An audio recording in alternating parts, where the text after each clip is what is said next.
भगवान कहते हैं कि इन 7 दिनों में, ये यज्ञ साधना में लिप्त होने के बाद, हम 2 प्रकार की कृपा के को प्राप्त करने के लिए एलिजिबल हो जाते हैं।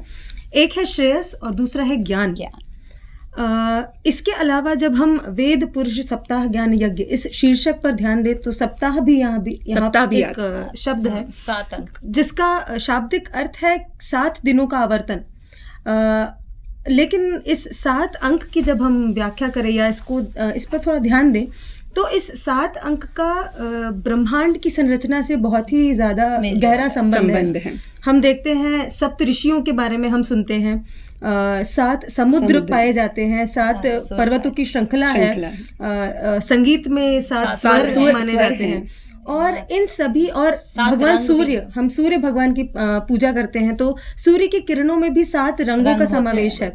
और इन सभी तत्वों की, इन सभी सप्त की श्रृंखलाओं की हम जब आराधना करते हैं तो हम इन्हें भगवत तुल्य मानते हैं, भगवान के स्वरूप मानते हैं। तो हम इन सभी की पूजा जब भगवान के समान करते हैं, और इस प्रकार से हम इन छोटी छोटी चीज़ों में, हमारी आदतों में हम भगवान को याद कर सकते हैं। और यही शायद इस यज्ञ का भी उद्देश्य है कि हमारे अंदर के दैवीय गुण को उजागर करना और दैत्य या राक्षसी गुणों को दबाकर हम में से बाहर निकाल देना। अब मैं ये बताना चाहूँगी कि जब प्रशांत निलय में जब यज्ञ होता है तभी सभी ऋत्विक जन आते हैं, अलग अलग सब विद्वान पंडित हैं, अलग अलग जगह से आते हैं। और चूँकि भगवान बाबा स्वयं वेद पुरुष हैं, वो यहाँ वेद पुरुष के रूप में साक्षात है, विद्यमान है, तो यज्ञ के पहले ये लोग उनका आशीर्वाद लेने जाते हैं, सभी पुजारी, सभी ऋत्विक गण, और वेदों के मंत्रों के उच्चारण के साथ साथ पूर्णचंद्र सभागार की ओर आते हैं। वहाँ स्वामी इन्हें नारंगी रंग के वस्त्र, अंग वस्त्र जिसे कहा जाता है, वो देते हैं, प्रदान करते हैं। इसके पश्चात जैसे जैसे पंक्ति बढ़ती जाती है पूर्णचंद्र की ओर, पीछे पीछे नादस्वरम भी आता है, क्योंकि वेदों के साथ ओम और नादस्वरम का उच्चारण ये बहुत ही अद्भुत है।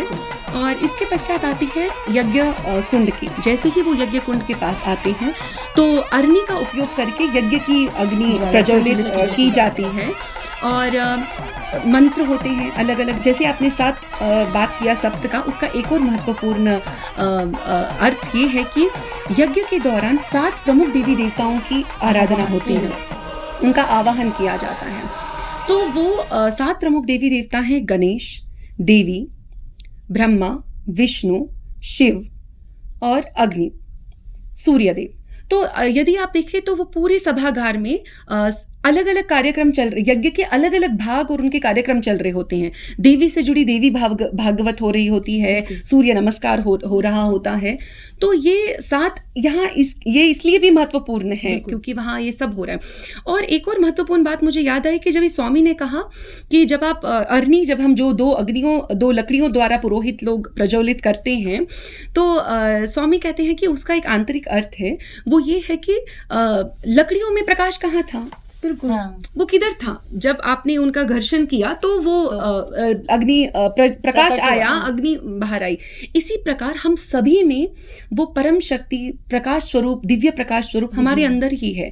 और जब हम अपने अंतर मन से उनकी भक्ति करते हैं, उनकी आराधना करते हैं, तो इन दोनों के घर्षण से दिव्य ज्ञान प्रकट होता है, हम भगवान के और अति निकट पहुंच जाते हैं। तो यज्ञ कुंड और उस दौरान हो रहे सभी कार्यक्रम, सबका अपना अपना एक आंतरिक महत्व अवश्य है। तो हम, जैसे कि आपने यज्ञ की विधि बताई, अब हम जानते हैं कि हमें होता क्या है, ये इस यज्ञ में हमें क्या क्या देखने को मिलता है। तो इस पर हम बात करें, लेकिन क्योंकि हम भगवान किस प्रकार हर चीज का स्वयं ध्यान रखते हैं, इस बारे में भी बात करते हैं। तो कहते हैं कि जब हम भगवान को ये सब करते हुए देखते हैं, और आज भी उसी धूमधाम से और उसी भव्यता के साथ वो यज्ञ मनाया जाता है, तो यहाँ सबसे पहली बात आती है कि भगवान, यह एक कर्मकांड है और भगवान इसको महत्व देते हैं, जो हमें एज एन ऑडियंस जो हमको देखने को मिलता है। और भगवान स्वयं निरीक्षण करते हैं प्रत्येक वस्तु का, प्रत्येक हर चीज का, कि और सही समय का भी। तो भगवान, यहाँ तक कि ऋत्विक जो दल हैं, उन सभी का भी जैसे आपने बात बताई कि उनके जो कपड़े वो भगवान देते ही देते हैं।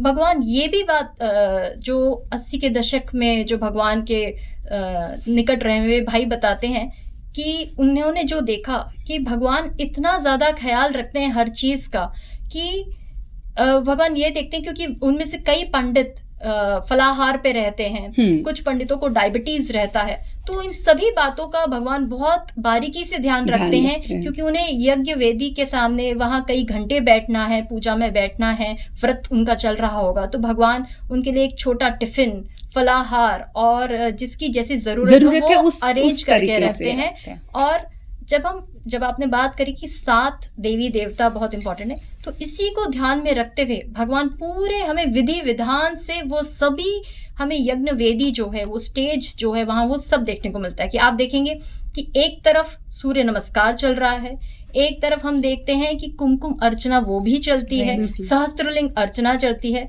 अलग अलग वेदों के विद्वान भी रहते हैं, सामवेद, यजुर्वेद, ऋग्वेद विद्वान है, अलग अलग ऋत्विक, और वेदों का उच्चारण भी चल रहा है, साथ ही साथ अतिरुद्र होम भी चल रहा है वहाँ। देवी भागवत, रामायण, इस तरह के ग्रंथ पढ़े जा रहे हैं, ग्रंथों का भी सब लोग पढ़ रहे हैं। तो ये सारी अर्चनाएं एक साथ हो रही हैं और भगवान इनको बड़ा महत्व देते हैं। अब हम बात करते हैं इस शीर्षक के दूसरे शब्द की, पुरुष। परम पुरुष ही इस यज्ञ की आहुति को लेता है। इसका उदाहरण हमें, और इसका हम बोलें कि डिस्क्रिप्शन हमें पुरुष सूक्तम में भी मिलता है। लेकिन स्वामी कहते हैं इस प्रशांति निलयम में किए जाने वाले यज्ञ में, जब वहाँ सारे ऋत्विक पंडित थे, बहुत सारे भक्त थे, वो एक सभा में स्वामी कहते हैं कि मैं वह पुरुष नहीं हूँ जो इस यज्ञ में आहुति दे रहा है, मैं वह पुरुष हूँ जो इस यज्ञ की आहुति को ले ग्रहण करता है।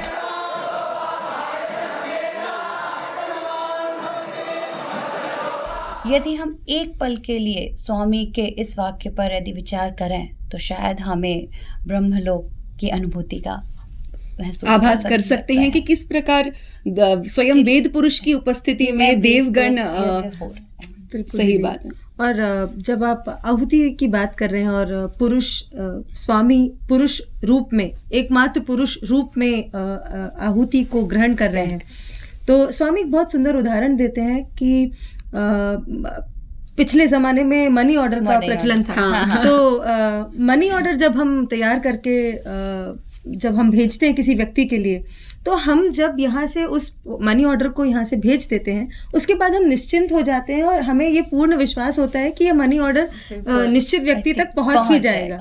हमें इस बात की चिंता कभी नहीं होती कि कौन सा व्यक्ति इसे लेकर जा रहा है, किस रास्ते से होकर वह मनी ऑर्डर जा रहा है, हमें इसकी कोई चिंता नहीं, निश्चिंत हो जाते हैं, हम निश्चिंत हो जाते हैं। तो स्वामी वही कहते हैं कि जब आप यज्ञ में आहुति देते हैं तो अग्निदेव जो है वो आपकी प्रार्थना उस निश्चित देवता तक पहुंचा देते हैं। तो हमें सिर्फ यहाँ जब हम यज्ञ में हम भाग ले रहे होते हैं, आहुति दे रहे होते हैं, तो सिर्फ 2 इंग्रेडिएंट्स बहुत ज़रूरी हैं, जो है श्रद्धा और दृढ़ विश्वास। अगर ये 2 हैं और भक्ति से लिप्त हैं हम, तो ये आहुति अवश्य उस परम पुरुष तक पहुंच जाएगी। स्वामी एक और उदाहरण देते हैं और लोगों को बताते हैं कि जो लोग इस यज्ञ की आलोचना करते हैं, वो सोचते हैं कि जो हम आहुति दे रहे हैं वो व्यर्थ है। ऐसा बिल्कुल भी नहीं है, वो बिल्कुल गलत सोचते हैं। क्योंकि जब देखा जाता है कि फसल के लिए एक किसान बीजों को जमीन में फैलाता है, आपको क्या लगता है वो व्यर्थ है? बिल्कुल भी नहीं। वो थोड़े से बीजों से फसल उत्पन्न होती है, धान उत्पन्न होता है, और उससे एक किसान के परिवार का भरण पोषण होता है और उसके साथ कई लोगों का भी भरण पोषण होता है। एंड स्वामी बोलते हैं कि इस पुट्टपर्ति में किए जाने वाला यज्ञ निस्वार्थ भाव से किया जाता है। तो इसका फायदा सिर्फ पुट्टपर्ति में रहने वाले लोगों को नहीं मिलता, ये लोक कल्याण के लिए होता है। और ऐसे निस्वार्थ भाव से किए जाने वाले यज्ञ का तो फल मिलना ही निश्चित है। ये स्वामी कहते हैं कि हमें इसमें जरा भी संदेह नहीं रखना चाहिए कैसे किस देव को वो आहुति पहुंच जाएगी। और इसी में जैसे आपने ये जो उदाहरण है ये बहुत ही अच्छे तरीके से समझाते हैं इस बात को। एक और उदाहरण स्वामी देते हैं, वो है रेडियो का उदाहरण स्वामी देते हैं। स्वामी कहते हैं आप यहाँ बैठे हैं और दिल्ली में क्या कार्यक्रम चल रहा है सही वो आप बात। अपने रेडियो में फ्रीक्वेंसी आप सेट करें और आपको पता चल जाएगा कि वहां क्या चल रहा है। तो आप जब उसमें संदेह नहीं करते हो, वहां इतना विश्वास करते हो, तो इसमें क्यों संदेह? हम कतई संदेह नहीं होना चाहिए।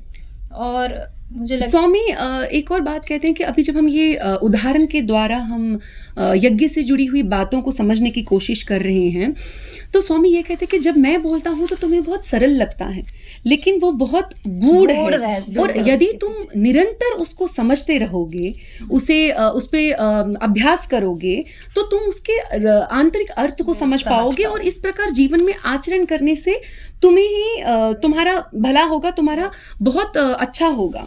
तो उससे जुड़ी एक और बात मुझे याद आती है कि एक बार कुछ भक्तगण यज्ञ कुंड में आहुति देने के लिए हीरे, जवाहरात, मोती, मूंगा इत्यादि सब लेकर आए।